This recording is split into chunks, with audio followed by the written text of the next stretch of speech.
My latest artist endeavor has been an attempt to try and improve my painting skills, specifically with gouache painting. Painting has always scared me, so have backgrounds and just any non-people subjects. Those are two things I really want to improve this year. I've done 3 pretty cool paintings so far with gouache. I'm using the Himi Mia gouache. I have the 18 set and the 24 color set. The first painting I did was a cat looking out of a window. I'll show you how that turned out. I have it pasted into my sketchbook. Also, if you can see any of the mess on my desk, excuse it, because I just don't feel like cleaning it up right now. But yeah, that's how it turned out. Kind of rough around the edges. Not the literal edges, I just mean as a whole. But I'm pretty proud of it.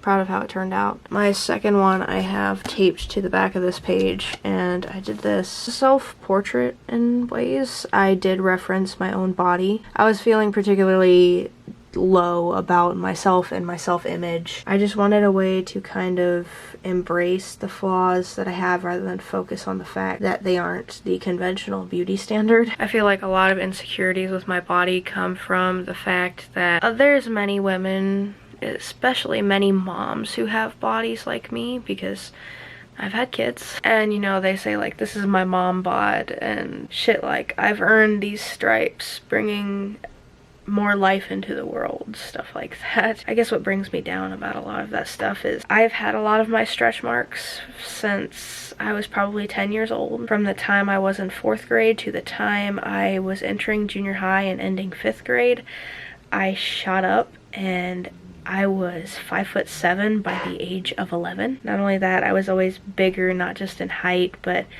I was chubbier in the legs. I had a bigger bust. I had to start wearing a bra in 2nd grade. I've always had a tummy. And so where a lot of women can chalk it up to, well, this is my mom bod. This comes from the miracle of giving birth and letting a child grow inside of me. I can't really say that because it's not the full truth. And so sometimes I feel like my body isn't as worthy of praise or acceptance as other bodies that are similar to mine, because truthfully I've had a lot of these flaws and extra fat deposits on me for years. I did that painting as a way to remind myself that I am worthy and my body is beautiful because it is here and breathing and alive. It's not even that other people think badly about my body. I know there's people out there who do. I know there's plenty of people who probably think I'm a fat ass and then assume that I eat a shit ton of junk food or that I'm lazy just because of the fact that I'm bigger. I know I'm not ugly. I know I'm not worthless. I know that I don't sit around eating junk food all day because I actually eat less than most people. And I know that where I have limited ability to exercise, it is not from my weight, it is from my deteriorating lung condition. It's always myself. It's always me who is constantly belittling myself, and I can shut out other people's opinions of me, but I can never shut out my own. So yeah, I made those 2 paintings, and then the other night I finally tried to paint in my style that I do a lot of my character illustrations in. I'd say it turned out pretty decent. I'm not sure how well the colors are showing up on the camera right now. I've learned over doing just these 3 paintings alone and continuing to experiment that a lot of my intimidation and fear surrounding paint as a medium was brush control and patience. I'm a very impatient person. I don't want to wait for paint to dry, and I work fast. When I sketch, my sketches are usually very messy and loose, and painting the kind of subjects that I want to paint, I need to be a little bit more meticulous and slow moving, and I have trouble becoming patient enough for that. Anyway, enough about painting because I don't really have much else to say about it. We've been kind of snowed in these past 3 days. I've had to reschedule my appointments and things like that because the weather has been been so bad, so much snow. Yesterday, the entirety of our town was blocked in where we could not leave town and nobody could come into town because the roads were that bad. Not that I leave the house much anyways, especially because these past couple weeks, me and my son Dallas have been on and off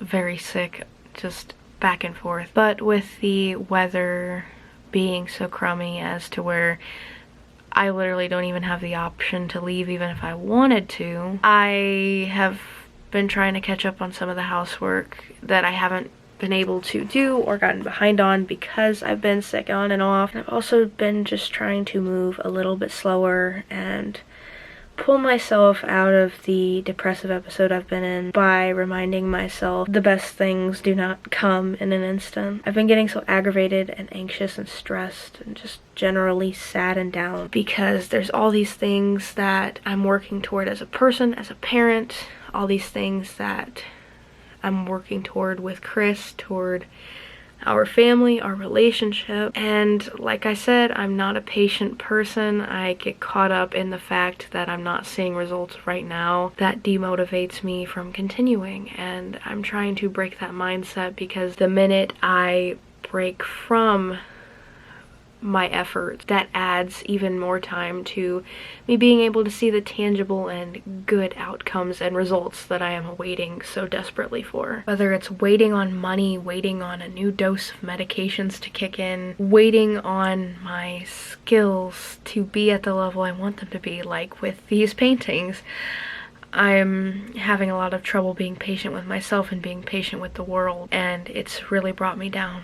So I've been spending the past few days trying to reflect on that. I made a post on my blog, stopitshelbi.com, where I kind of went a little bit more in depth about the realizations that I have come to and how that kind of mindset has negatively impacted me, especially over these past 2 weeks. I will leave a link to the specific post in the description if you want to go read it. But I feel like accepting these things that take time and accepting what is right now has been helping me slowly push myself out of the gutter as far as depression and stress. I need to stop looking at the fact that I haven't reached my destination and start focusing on the fact that I am on the right path.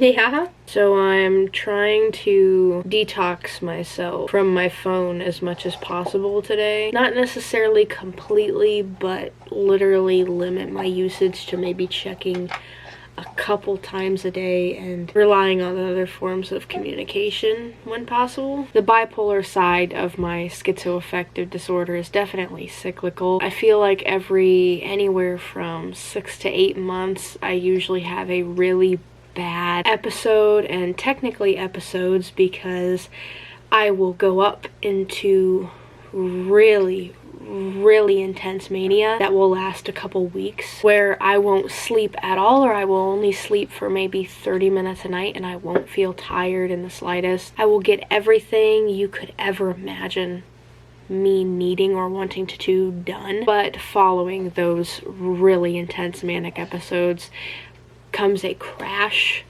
down into a really bad depressive episode once that kind of high wears off. And where 3 to 4 weeks ago I was in that manic episode, I did not sleep, I deep cleaned everything, I did so much and had so much energy and motivation, you could not stop me. These past 2 weeks I've been hitting the low, I've been in the crash, and I've been doing a lot of reflecting and what I can to try and prevent it from getting worse, because I was starting to question whether I would need an inpatient hospitalization for the first time in like 3 years. And I realized these past 2 weeks and just anytime that I have heightened stress or anxiety or just negative emotions, how much I depend on my cell phone. Technology and internet are a wonderful thing. It becomes an issue when I have negative emotions all of the time, and so to prevent myself from thinking about it, I numb myself by scrolling through social media. And it's not even that I open social medias intending to do this. As a stay-at-home parent with a disability, my primary form of communication to use my cell phone and various different apps on my cell phone, as well as just the basic texting and calling, to communicate with people outside of the vicinity of this apartment. But on top of the unhealthy habit of immediately opening TikTok or Twitter or Instagram when I am feeling stressed or otherwise negatively, when I am holding an active conversation via text with someone, I will scroll through social media to fill in the space so that the minute, the second that a message comes through, I'm ready to read it because I am so desperate for that interaction. So what I've done today is I've went into my phone and I have put my notifications on do not disturb, so everything is silent. I don't hear a damn thing. My screen doesn't light up to certain notifications that it normally would. I've also turned my laptop off. The only device I have is my desktop computer behind me, and that has 2 programs open, and they're the only 2 programs I've had open all day. I have told family and friends if they need to reach me to text me or call me on Facebook Messenger. With that being said, I am not keeping Messenger tab actually open, and I'm not checking it 24/7. I check it maybe once or twice an hour, and if something is really important, to call me on Messenger, because that will come through as a pop-up notification on my computer. That way I can still be reachable in case of an emergency or in case a family member wants to talk to me over the phone, but I'm not too accessible the way that my phone is to me. Like I said, the only other tab I have open on this computer right now is my Spotify. I've been just kind of playing music in the background throughout the day as I do stuff. It is amazing how much change I've already seen. I admit that there has been some moments that have been difficult throughout today, especially I'm a person who gets in my head, and also the schizophrenia side of my schizoaffective disorder involves a lot of paranoia and some hallucination. And so when my paranoia gets to me on top of depressing and just generally negative thoughts, I want to just pick up my phone and distract myself. But I've persevered and I haven't done that. I've been distracting myself through other ways and trying to slow down a lot more. It's crazy how the phone, just like any other substance, right in the moment will fix the problem, but overall actually makes it 3 times worse, if not more. When you are sitting on your phone, you're constantly being stimulated. You constantly have dopamine flowing through your brain. So the minute you take that away, if you're already feeling kind of bad, it's going to make those bad feelings a lot more intense, because not only are you dealing with the negative thoughts you already had and the low energy you already had, but you are going to have it all amplified because you're not having that instant fix. And coming to that conclusion, I realized that depending on my phone to numb my brain from the bad thinking has probably prolonged the depressive episode I've been having. We ate lunch a little bit ago and I decided to let myself check my phone for the first time pretty much all day today since I first woke up. Like, I checked it when I woke up and then I decided put everything on do not disturb. So this was the first time I looked at my phone, and I immediately realized how difficult it was to put it back down, and also how quickly my energy level changed. The minute I picked up my phone, beyond clearing my notification, I started feeling more exhausted, more lethargic, and just generally more drawn to sitting, slouching around, or laying around and not doing anything else. And I'll admit, I used that for like 10 to 15 minutes, and then I was like, okay, I gotta stop this. I'm going right back into what I'm trying to break. And I already feel better since setting it down. Like, the minute I set it down, I was like, ah, shit, I feel like shit.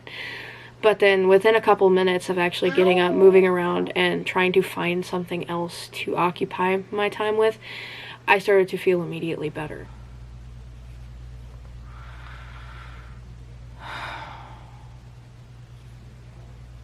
I've been sitting here for 2 minutes with the camera recording, and I can't articulate what I'm wanting to say. Maybe I've mentioned it already that I've been in a depressive episode for the past couple of weeks. Today it's hitting me particularly hard. I don't exactly know why. There was nothing specific today, this morning, that triggered it. Chris ran with his brother Charles to go get groceries. They'll be gone for a couple hours. After Chris got up this morning and he started getting his shoes on and stuff, which reminded me that that was their plan, was to go get groceries, I started kind of freaking out inside just because I'm not feeling mentally well today. And on days like this, I absolutely can't stand being alone in the apartment. Granted, I'm not entirely alone. I know I have a 1.5-year-old that I'm chasing around here and there. Right now he's playing with his toys down in my room, but it's not like I can communicate with my son the way I would with an adult, or even just somebody older, like age 15 or 16, like the cousins I have. He's only been gone like 20 minutes and I ended up having a full-out crying spell, like just blubbering mess sitting downstairs at my desk, just because when I'm already feeling really sad and lonely and empty, not having the safety of somebody you are comfortable around with in the room or within a few feet of going into the next room, it gets overwhelming.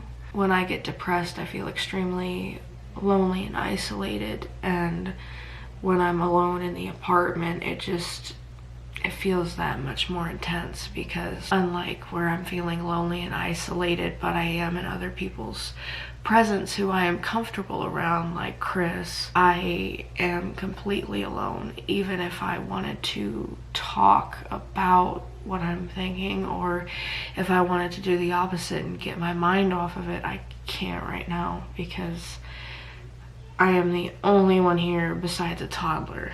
One of the medications that I'm on got increased about 2 weeks ago at my last appointment. Because of these feelings that I've been having, I was switched from 200 milligrams of the sustained release of that specific medication to 300 milligrams extended release. That way it releases a little bit more smooth throughout the day rather than wearing off toward the end. And I'm frustrated because I know it's not my fault. I know it's completely out of my control, but I'm frustrated with myself because I've been on this new dose of the medication for 2 to 2.5 weeks now, and I'm not feeling better.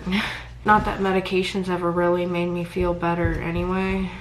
I mean, they just make me not want to, you know. Tired of feeling the weight in my chest of sadness and emptiness. It just makes me want to cry 24/7, thinking I'm worthless at every minor inconvenience. I know it comes and goes. I know I've had times where I've thought like that before, and generally I'm a pessimistic person, so it doesn't fully go away. My son's come back upstairs, so if you start hearing his toys singing, that's what that is. I'm not gonna stop it. But if you dug a hole and that hole was depression, I'm like 8 feet under. I can't even see the top of the hole anymore. I can't see slight bits of the ground above the top. Medications and therapy have never just filled up that hole to where I'm back on top, but they've brought it to where, you know, maybe I'm 3 or 4 feet under, so I'm stuck in there, but I can see the over the top. I can see, you know, the good, and I'm having trouble seeing that right now, and that's all I want. I just want to get back to that. I'm always depressed, but I want to get back to the more what I consider stable depressed. I'm okay with the rain. I'm not okay with the 200-mile-an-hour winds. That's what it feels like right now. It's It's been a week since I last filmed anything. It's been hard to even think about filming. I've tried and I don't have the energy. I dyed a green streak in my hair. Chris wanted to dye his hair for the first time and I had some green dye lying around, so when I picked up his hair dye, I got a lightening kit and just lightened a little spot. Pure impulse in hopes that it would make me feel a little bit better about myself, which it did, you know, for about a couple hours. I mean, fuck, out of all impulsive decisions that I could make while being extremely depressed, I guess that's not the worst one of them. I tried to make myself feel better, not just with the hair dye. Last Friday on the 11th, I went and I tried to see Knuckle Puck and Hot Mulligan in concert. I had bought the tickets. My sister ended up not going, so I took a friend that I hadn't seen in person in a very long time. So I went with that friend. Their name is Tori. I wasn't really having a good time anyway, and it's not anything to do with the concert. It was just, I was so depressed I couldn't even enjoy myself. And then Tori ended up having a panic attack, and I wasn't gonna let them just walk the 6 blocks home alone, because I'm not a fucking asshole and I care about their safety. So we both left. I walked them home. And that's the thing, with them living so close to the venue, I could have asked the staff, like, hey, can you let me back in if I leave? Like, because they were helping Tori, and they probably would have understood that and let me back in, but I just wasn't enjoying myself to begin with. I was too empty. I was too sad. And it really sucks because I listened to Knuckle Puck and Hot Mulligan and Meet Me at the Altar all the fucking time, and I didn't even get to get through the first opening act of the band Anxious because I was feeling so depressed that I wouldn't have been able to enjoy it if we had stayed. And I didn't think to ask to come back because I was so depressed. I did get to see Tori for the first time in a long time though, and that was still really nice. Some of the weight has been lifted.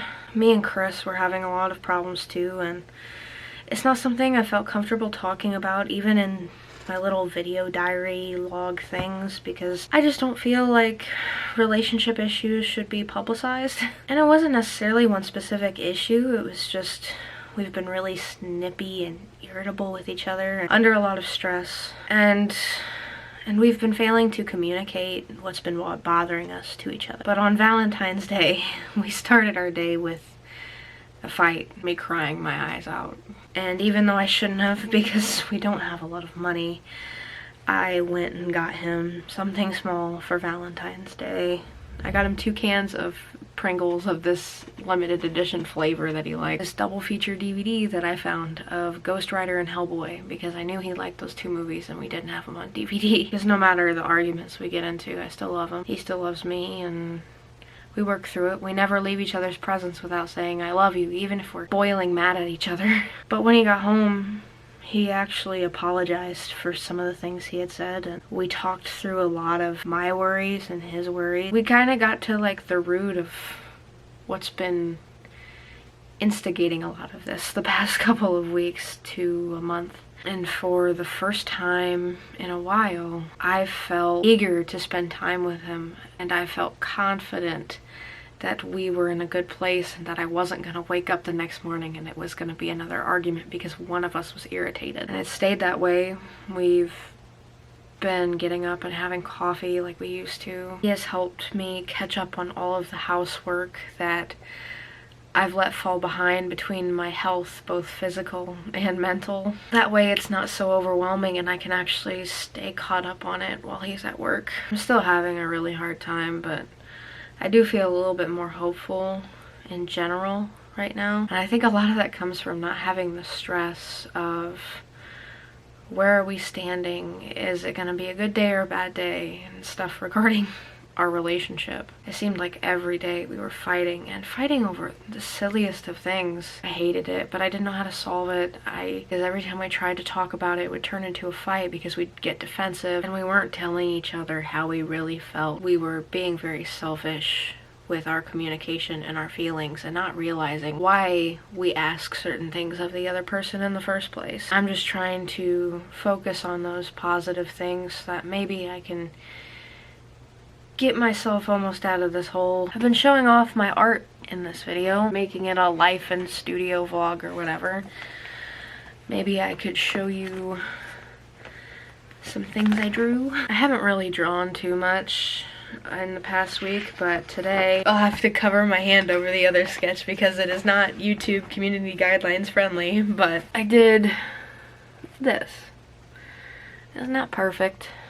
It's my first time messing with markers in a while, but I like it. I like how it turned out. It made me happy just to get something on paper, and just doing that little doodle that probably took 15 minutes total. I already have so many other ideas, and I'm finally starting to want to go through my folder on my phone of all my art inspo saved pics and draw more stuff. So it's a good sign, because if I'm able to at least think enough to want to create things, I'm heading in the right direction with my mental health. Because when I'm too depressed, I can't even think about getting out of bed, let alone making art or making music or doing creative things in general, or doing anything I enjoy. I also read a chapter of the book I've been reading that I haven't touched in probably 2 weeks. If I do a chapter a day, I could probably finish it in about 6 days. My goal is to read 12 books this year. That's 1 a month, and I've read 1. I'm in the middle of my second one. Well, I'm in the middle of my second month too. I need to make sure I don't fall behind on that. Anyway, I'm probably gonna play some Minecraft or something for a bit. I'll hop back on here and talk at you through my camera whenever I've got more to say.